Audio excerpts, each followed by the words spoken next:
Chapter 16 of the Initiate, Some Impressions of a Great Soul, written by Cyril Scott. And the title of this chapter is The Conversion of Flossie McDonald. I called late one evening at my friend's house and found him at home, but in the company of a woman who obviously belonged to that class whose virtue is said to be easy. And for that moment, I confess I was taken aback, especially when I reflected on a certain indecisive manner on the part of Morward's factotum as I asked, was his master home? Indeed, had not the prompt words, "This is Miss MacDonald. Do sit down, dear friend. I am so glad to see you," called me to my senses, I think I should have stared at them both in some embarrassment. "Flossie," he said to her, You have often heard me speak of Mr. Broadbent. Well, here he is."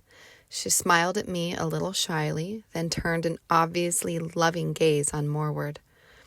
We talked a few pleasantries for the space of about 10 minutes, and then Flossie got up to go, Morward accompanying her to the front door, where they lingered in murmured conversation for a few moments. He looked at me when he returned with an amused smile. "The obvious is not always the correct," was his remark. "As to Flossie, she is a psychological study of the most interesting nature. I would not have missed meeting her for a great deal." "The obvious is so far correct that she's in love with you," I said, tentatively. "Well, yes," he answered with modesty. "Perhaps she does do me that honor. And after all, love is a useful factor when it is a question of leading someone along the path of soul evolution." I was not quite clear as to his meaning. "If a girl is in love with a man," he explained, "she will do more for that man than if she were not. Let his influence be a good one, and he will exalt her all the more easily. To have a woman in love with one, my friend, affords a golden opportunity for doing good, even if one cannot return that love in exactly the same way." "Are you, then, endeavoring to lead Miss Flossie back into the path of virtue?" I asked. "Can you persuade her to give up her present sort of life?" "Well, she will need no persuasion when the time is ripe," he said. "She will give it up of her own accord." "Well, that seems rather curious," I reflected. "That sort of woman don't, as a rule." "That is owing to two causes," was his reply. "The most serious being the intolerance of society. Society does not permit these women to give up their sad vocations.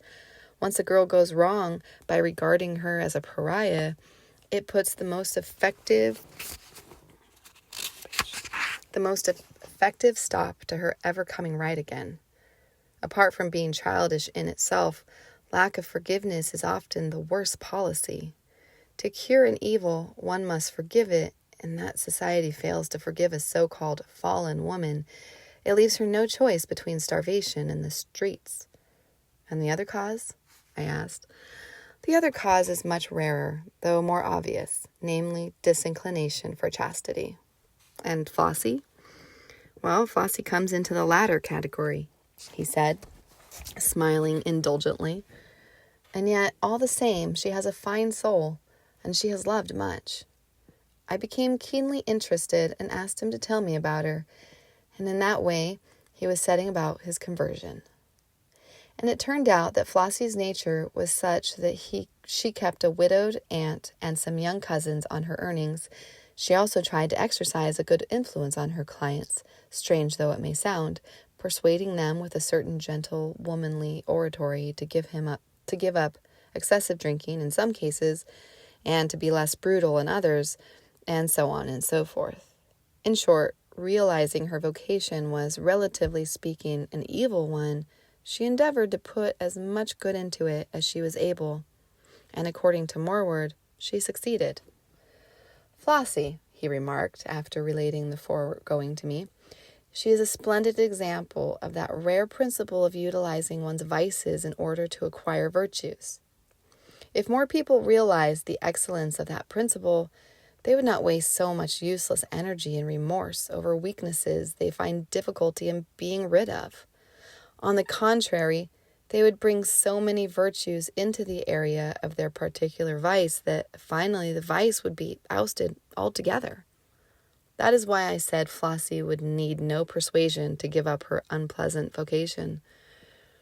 "You are the most practical moralist I've ever met," I exclaimed with admiration. "And yet the world would call me an immoralist," he said, smiling. "You see, the trouble is that although virtue is said to be its own reward, few people know how to acquire either the virtue or the reward. Their idea is simply to kill out their feelings, a process so unalluring that few wish to practice it. Whereas they ought to transmute their feelings instead. Kill out a feeling and there is nothing but tedium left. Transmute it and you transmute it into joy. Even the killing out process is seldom a success, for the war is usually made on the gratification of the desire instead of on the desire itself. A man has only overcome the drink habit when he no longer desires to drink, not when he merely refrains from drinking. Now, a lower desire can only be overcome by replacing it with a higher one, the higher desire being, in reality, productive of greater happiness than the lower. You, for instance, prefer to talk philosophy with me here than to sit in the Carlton every night till 12 o'clock drinking champagne. In one sense, you renounce drinking for philosophy, but for the simple reason that philosophy is more attractive. The renunciation is therefore not painful. But I thought the whole point of renunciation was its painfulness, I inferred. Only spurious renunciation is painful, he answered. True renunciation is always utterly painless. And why? Because painful renunciation merely means renouncing the action, but not the desire, whereas painless renunciation means being rid of the desire itself, because it has lost all its attractiveness. Just as love is more attractive than hatred, happiness than misery, so is spirituality more attractive than vice. In short, let a man once taste of genuine good, and he loses all interest in evil. But you spoke of transmuting one's feelings, I questioned.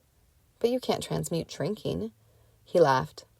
I did not mean that simile to be carried further, was his reply. Transmuting can only be applied to certain activities, and especially the feelings I spoke of. Now, the world wrongly looks upon feelings and love passions as inherently bad. That is erroneous. Feelings are good just because you can transmute them. People with no feelings at all are furthest from the kingdom than anybody. For if you can't feel anything at all, you can't feel bliss. Moreover, you have nothing to transmute into bliss. As to Flossie, it is just because she can feel that she is far nearer to spiritual emancipation than the most virtuous person who has never felt anything in his life. Virtues which are purely negative are not virtues. Could one talk of the virtue of a stone? And may I ask how you have set to work with Flossie? I questioned. Well, I've started from above downwards, he answered a little cryptically. Not vice versa, as many do. I have not said, give up your vices, then I will try to show you how to be spiritual.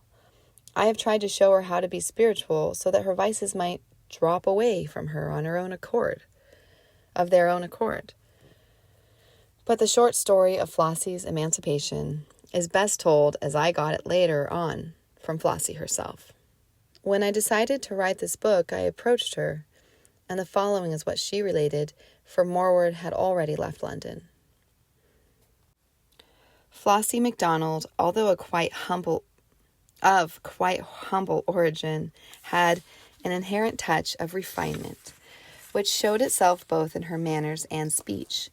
Her mother and father were both very devout Wesleyans, so devout and so narrow at the same time that from her childhood they had subjected her to such a strict religious discipline that the very name of religion had almost become abhorrent to her, for they had contrived to make religion a synonym for abysmal gloom. Flossie was of a passionate nature, and evidently of quite a different temperament from her two parents, so that about the age of 18, she fell a victim to an unscrupulous man who not only deserted her, but deserted her with a child to bring up and no means of sustenance whatever. Her parents, looking upon her character as inherently vicious, having not a glimmer of understanding concerning such matters, cast her without the slightest hesitation forth from their little home. And after a time of struggle and utter misery, she found herself, as so many others do, walking the streets. She had, however, an aunt who endeavored with the utmost kindness to assist her and to persuade her parents, but with no success, to soften their attitude. This aunt lived in respectable but abject poverty, and although she wished to extend a widow's mite of hospitality to her niece, Flossie was too noble to take advantage of it, but as Morwood related, repaid the intention 1,000-fold later on.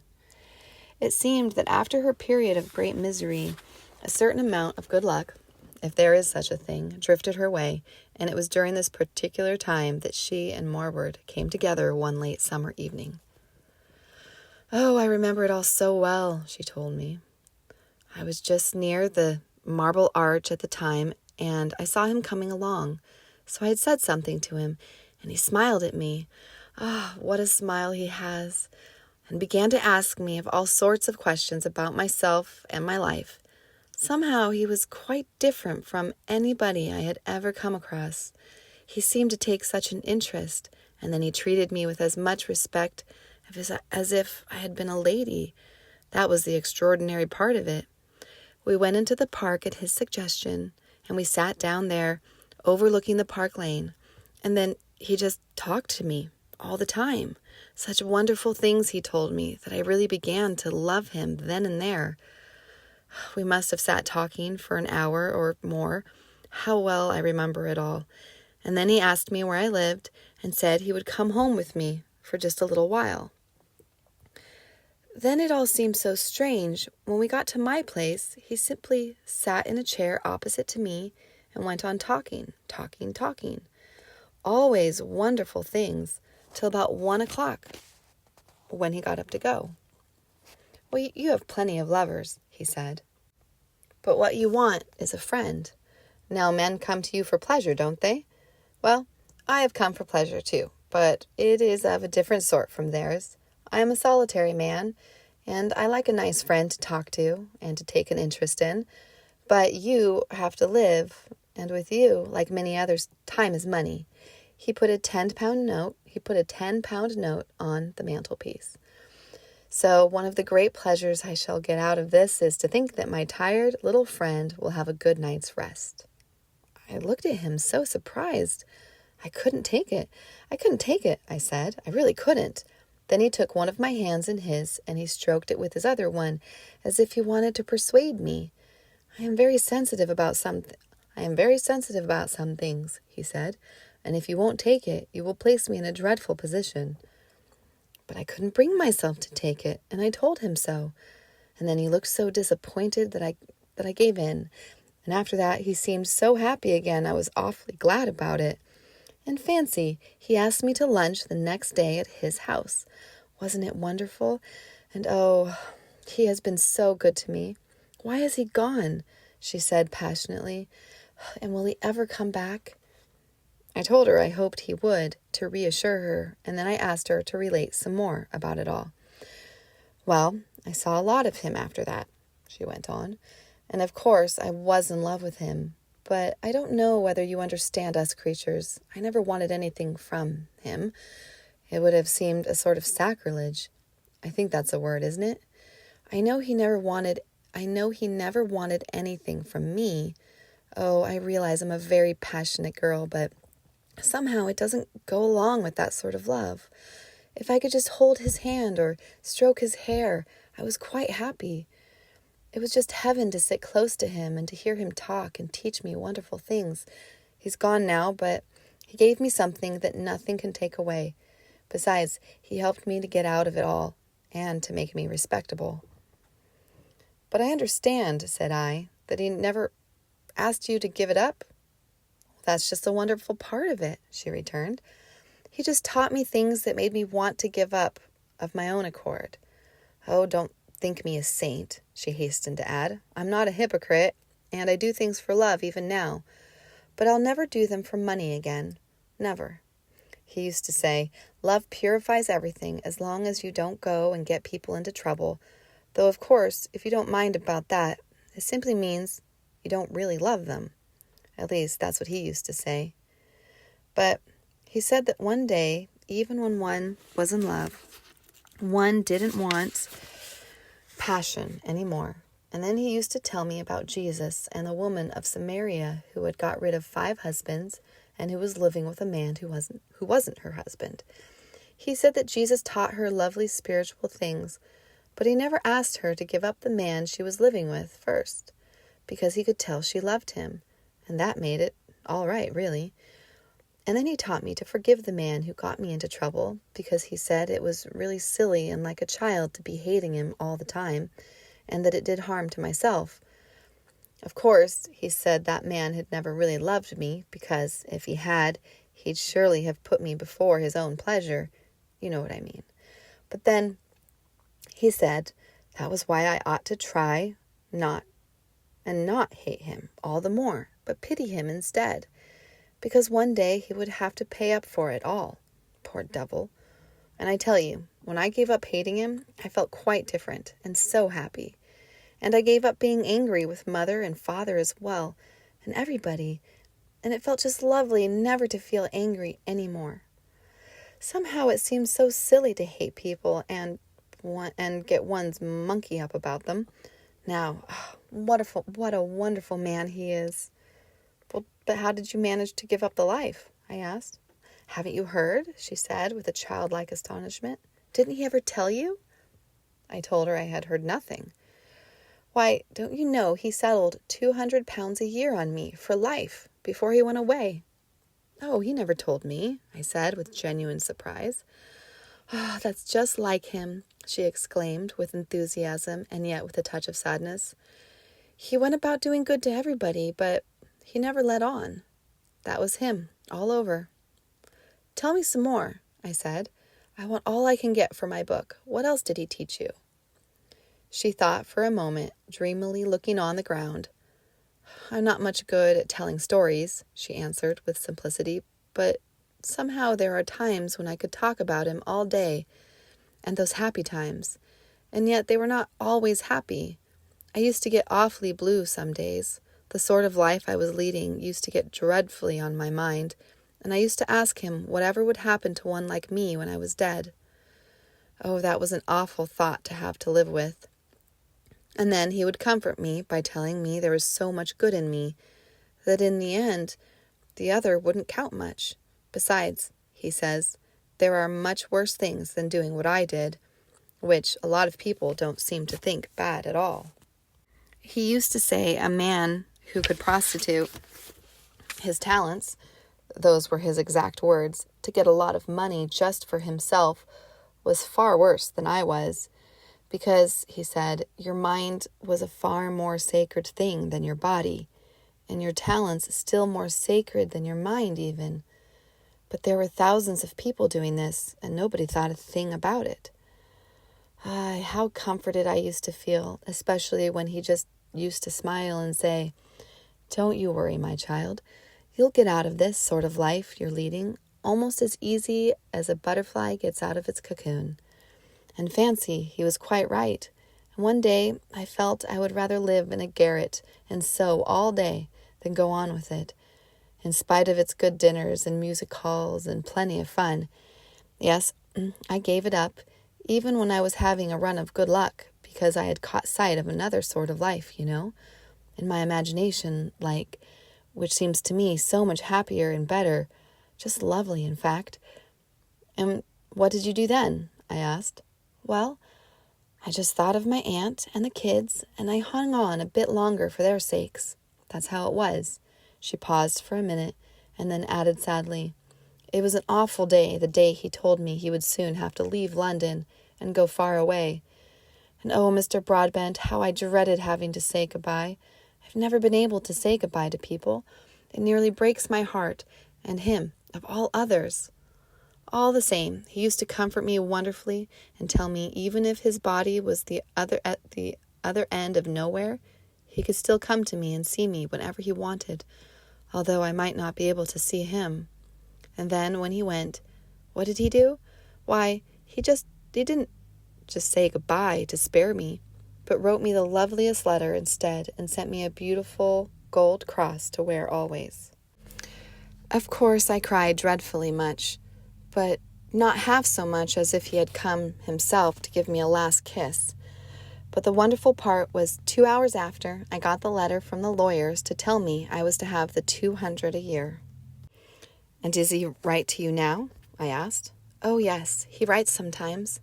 And isn't it wonderful? He knows all about everything I'm doing without me telling him. And oh, I know he's in the room so often. Whenever I feel I want him very badly, he's there. God bless him forever. And this ended the story of Flossie's conversion.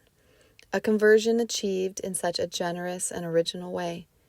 And as I made my way home, I wondered how many more Flossies there were in the world, and understood in a way I had never realized before why the sinners are nearer to heaven than the Pharisees.